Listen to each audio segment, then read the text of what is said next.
see if the battery works.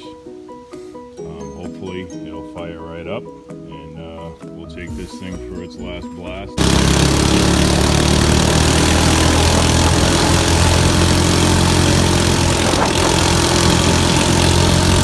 A couple more packages.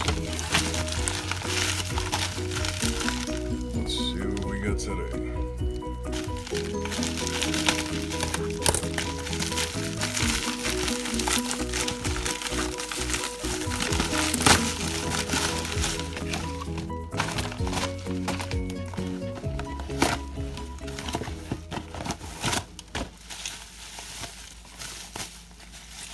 Swivel fixture. I'll be able to use this for working on the heads. That way I can rotate them around in any position I need. So when I'm working on them, I can get in all the ports nice and easy. That's a good piece right there to have. Swivel vise.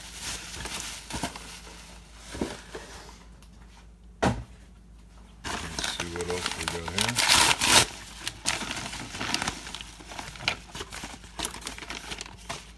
Alright.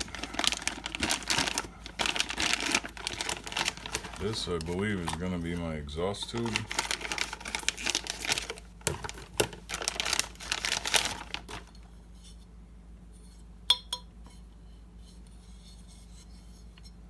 Pretty cool.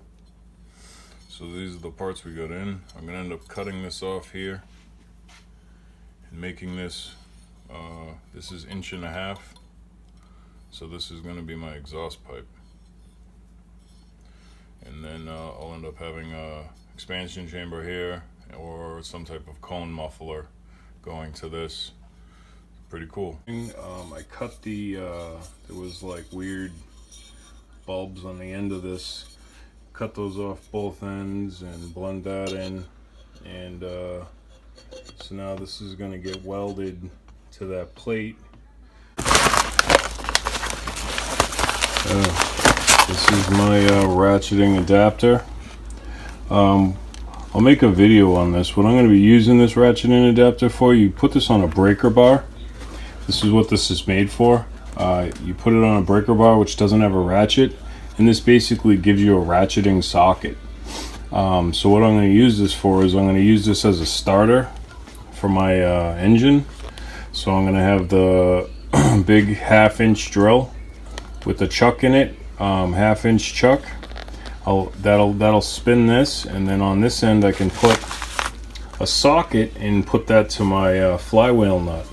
And the problem without having one of these type of ratcheting systems in line, like if I just took my drill, put a 1/2 inch socket on it, then put a 1/2 inch socket bit on it, then put that socket onto the nut, and then started the drill, when the engine started, it would want to rip the drill out of your hands.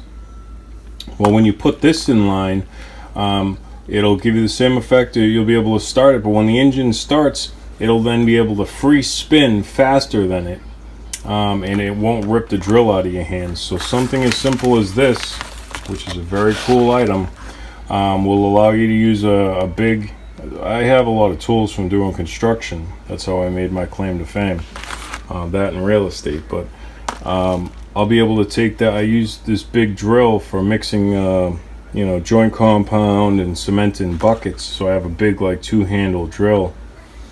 And you know, being able to use that to start the bike, I've tried it before. I've used that to flip it over because this engine has such high compression that when you know, if I'm trying to pull this, it's almost impossible to pull. The engine won't even rotate over. So with the big 1/2 inch drill, it's able to turn it over. So I used that to check my timing a few times. But even with that, I had the spark plug out. But if I could use that drill with this socket, I'll be able to actually fire up the bike with this setup, which will be great. So yeah, just wanted to post another quick video. This is what's going on so far. Next is going to be off to the welders. I actually have some really cool videos coming up. I got this box here. You guys are going to laugh when you see this. This was a doll box. There was actually a doll in this. But It's got plastic, so it's a clear plastic box. And what I'm going to use this for is I'm going to be making a carburetor test box.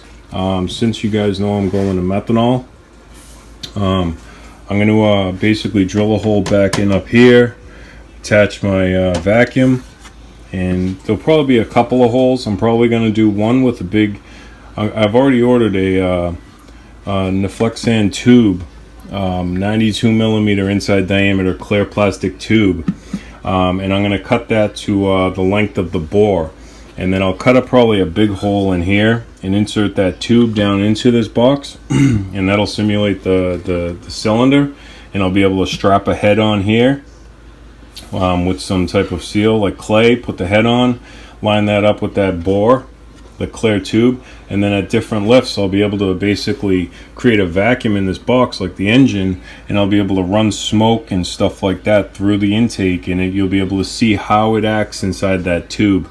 So you'll be able to see the vortexes it creates in real time. Other things I'm going to want to check is I'm going to drill another hole, and I'm going to have a plug for this hole. I'm going to drill another smaller hole here for carburetors, and I'm going to mount the carburetor out here. And you know, I'll be able to put, say, like a fuel bottle up here with a hose that comes down, so that way when I create the vacuum in here and I turn on the fuel, it'll get sucked into here, and we'll be able to take, say, like some glow sticks or something like that, and break them and put them into the water bottle as the fuel, and we'll be able to take, like, say, a strobe light or something, and then shut the lights off, and I'll be able to take like a lot of fast photographs with my camera.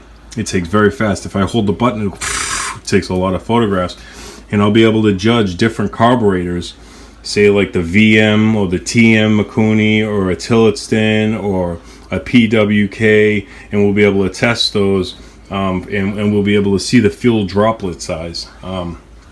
While reading this book, there was a section in the back that he was, David Vizard was, you know, it deals with swirl and all of this stuff, and there was, you know, a section in here, I don't remember what it was, but it was, I think it was on this car here, where he was getting, you know, between two different carburetors, based on the temperatures, the fuel, whether it's coming in smaller droplets or larger droplets. You know, if you're running gas with the hot intake, the smaller droplets will vaporize quicker. So I mean, and if you're running like methanol, where it comes in really cold, I know that, you know, the jetting is so big it usually gives larger droplets. So I'm going to be messing with carbs and setups over here, you know, with flow rates too, and that's going to be a cool video to come. But I appreciate the heads up on this book, guys. I appreciate that. It's a useful tool. I do have a lot of other books that I commonly read, engine math and you know, big block Chevy stuff, and you know, just all kinds of stuff. But I just wanted to say I do appreciate all your comments on suggestions. So we'll have some cool fun times with this. I got to just silicone the box up, make it look a little bit better, cut the holes in it, get it functional, and we'll do some flow testing and some carburetor testing. We'll show you guys in real time how these things perform. But until then, talk to you guys later. Bye. So it's winter time up here in Boston now, and it's a shame, but I just had to pull the cart out of the trailer, and it's about time to run all the gas out of it and winterize it. Yeah, it's getting to that point now. As you can see, all the leaves are on the ground everywhere, branches and stuff. So I'm gonna take this for one last maiden voyage. It's only got about 8 hours of runtime on it. It is set up as a drag cart. I'll probably only bring it up to, say, like 3,000 RPMs. This is the cart that I did the video on that spins 10 grand.